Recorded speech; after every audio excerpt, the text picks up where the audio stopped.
Friends, ನಮಸ್ಕಾರ. ಇವತ್ತು ಎಲ್ಲರಿಗೂ ಉಪಯುಕ್ತವಾಗುವಂತಹ ಮಾಹಿತಿಯೊಂದಿಗೆ ಬಂದಿದ್ದೀನಿ.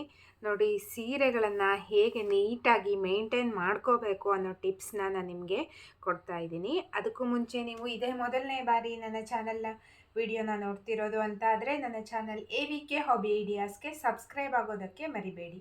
ಹಾಗೂ ಪಕ್ಕದಲ್ಲೇ ಇರೋ ಬೆಲ್ ಬಟನ್ನ ಕ್ಲಿಕ್ ಮಾಡಿ ಆಲ್ ಅಂತ ಆಪ್ಷನ್ ಚೂಸ್ ಮಾಡಿದರೆ ನನ್ನ ಪ್ರತಿ ವಿಡಿಯೋದ ನೋಟಿಫಿಕೇಷನ್ ನಿಮಗೆ ಬರುತ್ತೆ ಮತ್ತು ಎಲ್ಲರಿಗಿಂತ ಮುಂಚಿತವಾಗಿ ವಿಡಿಯೋ ನೋಡೋದಕ್ಕೆ ಸಹಾಯ ಆಗುತ್ತೆ. ಬನ್ನಿ ಫ್ರೆಂಡ್ಸ್, ಇವತ್ತಿನ ವಿಡಿಯೋದಲ್ಲಿ ಸೀರೆಗಳನ್ನು ಹೇಗೆಲ್ಲ ಮೇಂಟೈನ್ ಮಾಡ್ಕೋಬೋದು ಅಂತ ಒಂದೊಂದಾಗಿ ನೋಡ್ತಾ ಹೋಗೋಣ. ನೋಡಿ ಫ್ರೆಂಡ್ಸ್, ಈ ರೀತಿಯಾಗಿ ಸೀರೆನೆಲ್ಲ ನಾವು ಮಡಿಕೆ ಮಾಡಿಟ್ಟಿರ್ತೀವಿ. ಈ ಮಡಿಕೆ ಏನು ಬಂದಿರತ್ತಲ್ಲ, ಅದರಲ್ಲೆಲ್ಲ ಹೀಗೆ ಅಲ್ಲಲ್ಲೇ ಒಂದೇ ಮಡಿಕೆಯಲ್ಲಿ ನಾವು ಫೋಲ್ಡ್ ಮಾಡಿ ಇಟ್ಬಿಟ್ರೆ ಅಲ್ಲಲ್ಲೇ ಕಟ್ಟಾಗೋ ಚಾನ್ಸಸ್ಸು ಜಾಸ್ತಿ ಇರುತ್ತೆ. ನಾವೇನು ಹಳ್ಳಿ ಗ್ರಾಂಥಿಕ ಭಾಷೆಯಲ್ಲಿ ಲಡ್ಡು ಬರೋದು ಅಂತಾರಲ್ಲ, ಆ ರೀತಿ ಆಗುತ್ತೆ.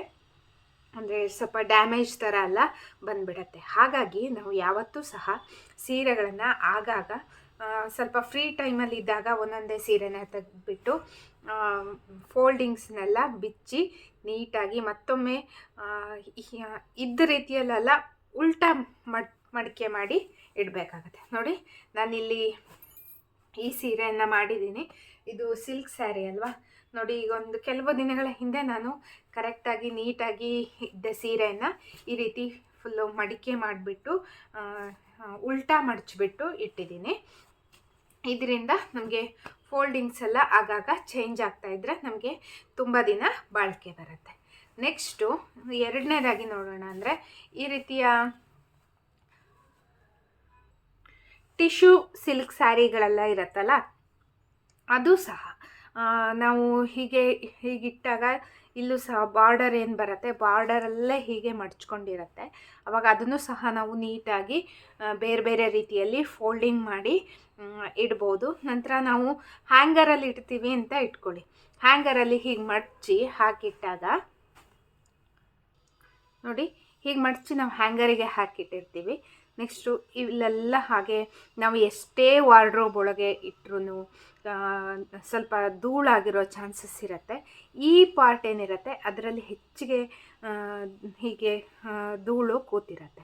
ಅದಕ್ಕೆ ಏನು ಮಾಡಬೇಕು ಅಂದರೆ, ನೀಟಾಗಿ ಒಂದು ಕವರ್ನ ಮಾಡ್ಕೋಬೋದು. ಅದನ್ನು ಹೇಗೆ ಮಾಡ್ಕೊಳ್ಳೋದು ಅನ್ನೋದನ್ನು ನಾನು ಸದ್ಯದಲ್ಲೇ ನಿಮಗೆ ಮಾಡಿ ತೋರಿಸ್ತೀನಿ.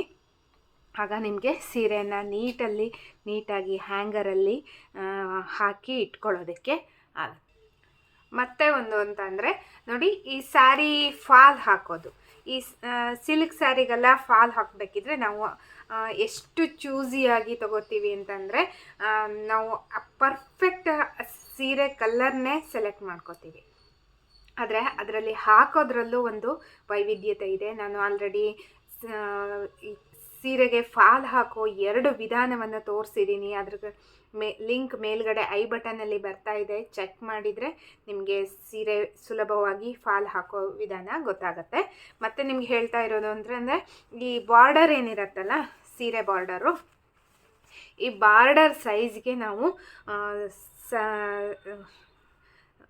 ಫಾಲನ್ನು ಹಾಕಬೇಕಾಗತ್ತೆ.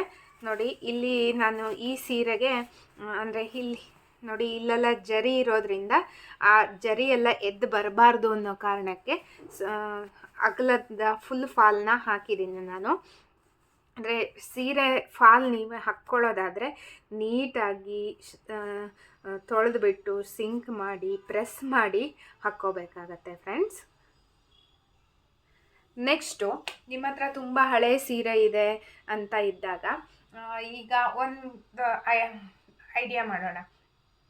ಈಗ ಬಾರ್ಡರ್ ತುಂಬ ಚೆನ್ನಾಗಿರುತ್ತೆ. ಇದೇ ಸೀರೆ ಅಂದ್ಕೊಳ್ಳಿ, ಬಾರ್ಡರ್ ತುಂಬ ಚೆನ್ನಾಗಿರುತ್ತೆ.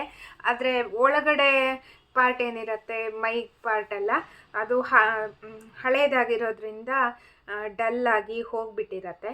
ಅಂದರೆ ನಾವು ಆ ಬಾರ್ಡರ್ನ ಏನು ಮಾಡೋದಕ್ಕೂ ಅಂತ ಗೊತ್ತಾಗಲ್ಲ. ಆದರೆ ನಮಗೆ ಬಾರ್ಡರ್ ತುಂಬ ಇಷ್ಟ ಆಗಿರುತ್ತೆ ಮತ್ತು ಅದನ್ನ ಹಾಗೆ ಬಿಡೋಕ್ಕೂ ಮನಸ್ಸು ಬರೋಲ್ಲ. ಹಾಗಾಗಿ ಏನು ಮಾಡಬೇಕು ಅಂತ ಅಂದರೆ, ಈಗ ಶಾಪಲ್ಲೆಲ್ಲ ಸಿಲ್ಕ್ ಬಟ್ಟೆನೇ ಸಿಗುತ್ತೆ. ಅದನ್ನು ಸೀರೆ ಅಳತೆಗೆ ತೊಗೊಂಬಿಟ್ಟು ನೀಟಾಗಿ ನಾವೇ ಸಹ ಬಾರ್ಡರ್ನ ಕ್ಲೀನಾಗಿ ಅಟ್ಯಾಚ್ ಮಾಡಿಕೊಂಡು ಬಾರ್ಡರ್ ಬರಲ್ಲಿ ಮಾಡ್ಕೋಬೋದು. ಮಧ್ಯ ಮಧ್ಯ ಎಂಬ್ರಾಯ್ಡ್ರಿ ಎಲ್ಲ ಮಾಡ್ಕೋಬೋದು. ಇಲ್ಲಾಂದರೆ ಮಾಡ್ಕೊಳಕ್ಕೆ ಆಗಲಿಲ್ಲ ಅಂದರೆ ನೀವು ಟೈಲರ್ ಹತ್ರ ಕೊಟ್ಟರು ಅವನು ನಿಮಗೆ ನೀಟಾಗಿ ಮಾಡಿ ಕೊಡ್ತಾನೆ. ನೋಡಿ ಫ್ರೆಂಡ್ಸ್, ನಾನು ಈ ಸೀರೆ ತೋರಿಸ್ತಾ ಇದ್ದೀನಿ. ಇದು ಸೆರಗಿನ ಪಾರ್ಟ್ ಬರುತ್ತೆ. ಬಾರ್ಡರ್ ಎಲ್ಲ ನೋಡಿ ಎಷ್ಟು ಚೆನ್ನಾಗಿದೆ ಅಂತ. ಈ ಹಿಂಭಾಗ ನೋಡಿ, ಈ ಹಿಂಭಾಗದಲ್ಲಿ ಅಂದರೆ ಥ್ರೆಡ್ ಎಲ್ಲ ಈ ರೀತಿ ಬಂದಿದೆ. ತುಂಬ ಸಿಲ್ಕಿಯಾಗಿ ಕಾಣಿಸುತ್ತೆ. ಅಂದರೆ ನಾವು ಸೀರೆ ಉಟ್ಟಾಗ ನಮಗೆ ಕಾಲಿಗೆ, ಗೆಜ್ಜೆಗೆ, ಸ್ಲಿಪ್ಪರ್ಗೆ ಎಲ್ಲ ಸಿಕ್ಕೊಳ್ಳೋ ಚಾನ್ಸ್ ಇರುತ್ತೆ. ಹಾಗಾಗಿ ನಾವು ಏನು ಮಾಡಬೇಕು ಅಂದರೆ ತುಂಬ ನೀಟಾಗಿ ಮೇಂಟೈನ್ ಮಾಡ್ಬೋದು. ಸದ್ಯದಲ್ಲೇ ನಾನು ನಿಮಗೆ ಅದನ್ನು ಹೇಗೆ ನೀಟಾಗಿ ಮೇಂಟೈನ್ ಮಾಡೋದು ಅನ್ನೋದನ್ನು ಸಹ ತೋರಿಸಿಕೊಡ್ತೇನೆ. ನೋಡಿ ಫ್ರೆಂಡ್ಸ್, ನೆಕ್ಸ್ಟು ಈ ಥರ ನಫ್ತಲಿನ್ ಬಾಲ್ಸ್ ಅಂತ ಬರುತ್ತೆ. ಇದನ್ನು ಸಹ ಒಂದು ಬಟ್ಟೆಯಲ್ಲಿ ಸುತ್ತಬಿಟ್ಟು ನಾವು ನೀಟಾಗಿ ಸೀರೆಗಳ ಮಧ್ಯ ಇಡೋದ್ರಿಂದ ಸೀರೆಗಳು ಸಹ ಹಾಳಾಗಲ್ಲ. ಇದರಿಂದ ಬಟ್ಟೆಗಳಲ್ಲಿ ಆಗಾಗ ಸಿಲ್ವರ್ ಫಿಶ್ ಕಾಣಿಸ್ಕೊಳ್ಳುತ್ತಲ್ಲ, ಅದನ್ನು ಸಹ ತಡೆಗಟ್ಬೋದು. ಅಕಸ್ಮಾತ್ ನಿಮಗೆ ಇದು ಹಾಕೋದಕ್ಕೆ ಇಷ್ಟ ಇಲ್ಲ, ಕೆಲವರಿಗೆ ಇದ್ರ ಸ್ಮೆಲ್ ಆಗಲ್ಲ, ಒಳ್ಳೆ ಕ್ವಾಲಿಟಿದು ಬರಲ್ಲ ಅನ್ನೋ ಜನರು ಇರ್ತಾರೆ. ಹಾಗಿದ್ದವರು ನಿಮಗೆ ಶಾಪ್ಗಳಲ್ಲಿ ಉಂಡೆ ಕರ್ಪೂರ ಅಂತ ವೈಟ್ ಕಲರ್ ಕರ್ಪೂರ ಸಿಗತ್ತೆ.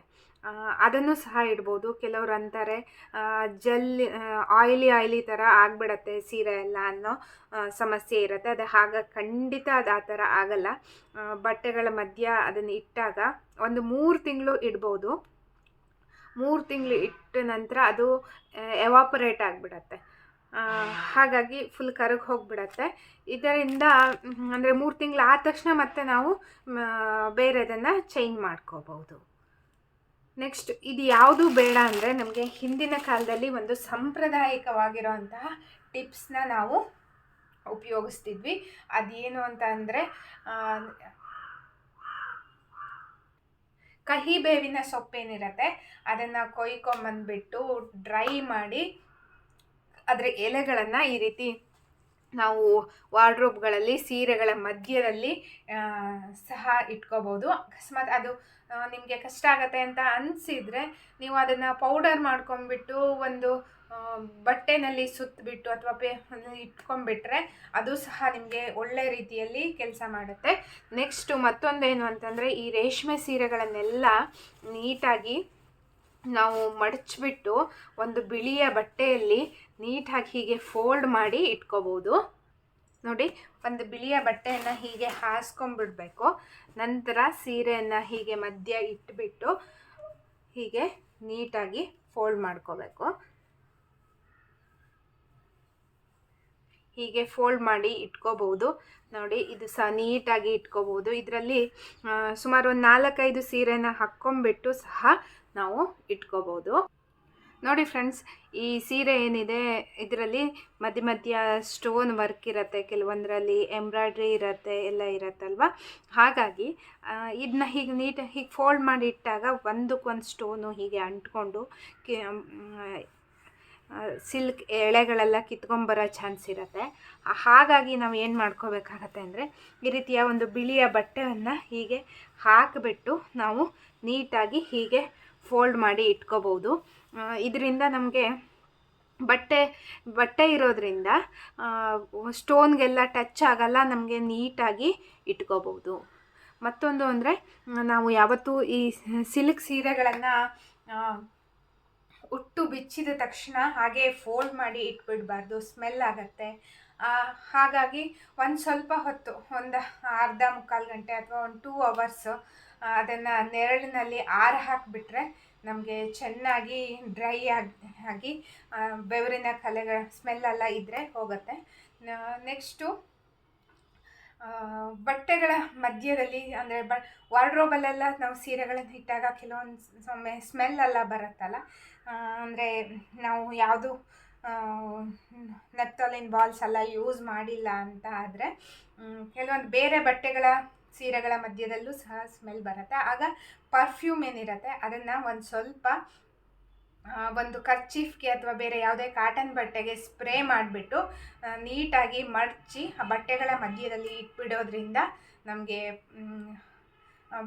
ವಾರ್ಡ್ರೋಬಲ್ಲಿರೋ ಬ್ಯಾಡ್ ಸ್ಮೆಲ್ಲನ್ನು ಸಹ ತೆಗಿಬೋದು. ಇದು ಯಾವುದು ಬೇಡ ಅಂದರೆ ಸಿಲ್ಕ್ ಸ್ಯಾರಿಗಳನ್ನ ಮೇಂಟೈನ್ ಮಾಡೋದಕ್ಕೆ ಶಾಪ್ಗಳಲ್ಲಿ ಈಗ ಚಿಕ್ಕ ಚಿಕ್ಕ ಸ್ಯಾಶೆಟ್ ಥರ ಸಿಗತ್ತೆ, ಅದನ್ನು ಸಹ ಉಪಯೋಗಿಸ್ಕೋಬೋದು. ನೆಕ್ಸ್ಟ್ ನೋಡಿ ಫ್ರೆಂಡ್ಸ್, ಈ ರೀತಿಯ ಚಿಕ್ಕ ಚಿಕ್ಕ ಸ್ಯಾಶೆಟ್ಗಳು ಜೆಲ್ ಥರ ನಮಗೆ ಪಾರ್ಸಲ್ ಬಾಕ್ಸ್ಗಳಲ್ಲಿ ಶೂನೆಲ್ಲ ತರಿಸಿದಾಗ ಸಿಗತ್ತೆ, ಮತ್ತು ಬೇರೆ ಏನಾದ್ರು ಪಾರ್ಸಲ್ ಬಾಕ್ಸ್ಗಳಲ್ಲೆಲ್ಲ ಸಿಗತ್ತೆ. ಅದನ್ನು ಸ್ಟೋರ್ ಮಾಡಿಟ್ಕೊಂಡು ನಾವು ಈ ರೀತಿಯ ಬಟ್ಟೆಗಳ ಮಧ್ಯದಲ್ಲಿ ಇಡೋದ್ರಿಂದ ಸಹ ನಾವು ಹುಳ ಹಪ್ಪಟೆಗಳಿಂದ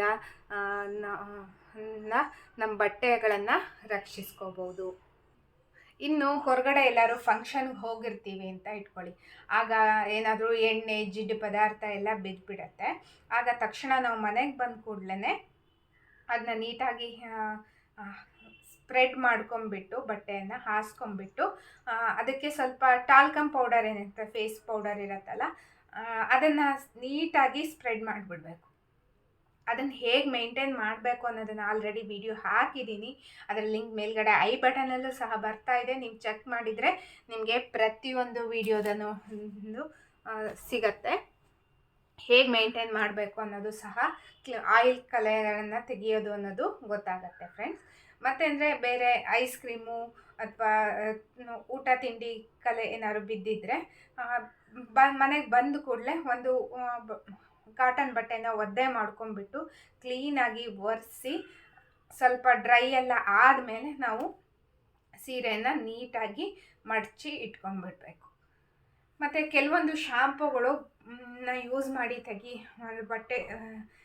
ಬಟ್ಟೆಗಳನ್ನು ಅಥವಾ ಸಿಲ್ಕ್ ಸ್ಯಾರಿಗಳನ್ನು ವಾಶ್ ಮಾಡ್ಕೋಬೋದು ಅಂತ ಅಂತಾರೆ. ನಿಮಗೆ ಪರ್ಫೆಕ್ಟಾಗಿ ಕರೆಕ್ಟಾಗಿ ಮಾಡೋಕ್ಕೆ ಬರುತ್ತೆ ಅಂತ ಆದರೆ ಮಾಡ್ಕೋಬೋದು. ಅದ್ರ ಬದಲು ನಿಮಗೆ ಈಗ ಅಮೆಝಾನಲ್ಲೆಲ್ಲ ಸಿಗತ್ತೆ ಸಿಲ್ಕ್ ಶಾಂಪೂ ಅಂತ, ಅದನ್ನು ಸಹ ಯೂಸ್ ಮಾಡಿಕೊಂಡು ಕೆಲವೊಂದು ಸ್ಯಾರಿಗಳಿಗೆ ನೀವು ಟ್ರೈ ಮಾಡ್ಬೋದು. ಆದರೆ ರೇಷ್ಮೆ ಸೀರೆಗಳಿಗೆ ನೀವು ಖಂಡಿತ ಟ್ರೈ ಮಾಡೋಕ್ಕೆ ಹೋಗಬೇಡಿ, ಯಾಕೆಂದರೆ ಅದು ಹಾಳಾಗಿಬಿಟ್ರೆ ಮತ್ತೆ ನಿಮಗೆ ತುಂಬ ಕಾಸ್ಟ್ಲಿದಿರತ್ತಲ್ವ, ಮತ್ತು ಮೇಂಟೈನ್ ಮಾಡ್ಕೊಳ್ಳೋದು ಮತ್ತು ಅದನ್ನು ರೀಯೂಸ್ ಮಾಡೋದೆಲ್ಲ ಕಷ್ಟ ಆಗುತ್ತೆ. ಹಾಗಾಗಿ ನಾವು ಹೆಚ್ಚಿಗೆ ಅಲ್ಲಿ ನಾವು ಡ್ರೈ ವಾಶ್ಗೆ ಕೊಟ್ಬಿಟ್ರೆ ಅವರು ಕ್ಲೀನಾಗಿ ನಮಗೆ ಮಾಡಿಕೊಡ್ತಾರೆ. ನೋಡಿದ್ರಲ್ವಾ ಫ್ರೆಂಡ್ಸ್, ಇವತ್ತಿನ ವಿಡಿಯೋದಲ್ಲಿ ಸುಲಭವಾಗಿ ನಾವು ಮನೆಯಲ್ಲಿ ಹೇಗೆ ಸೀರೆಗಳನ್ನು ನಾವೇ ಮೇಂಟೈನ್ ಮಾಡ್ಕೋಬಹುದು ಅನ್ನೋದು ಇವತ್ತಿನ ವಿಡಿಯೋದಲ್ಲಿ ಗೊತ್ತಾಯ್ತಲ್ವಾ.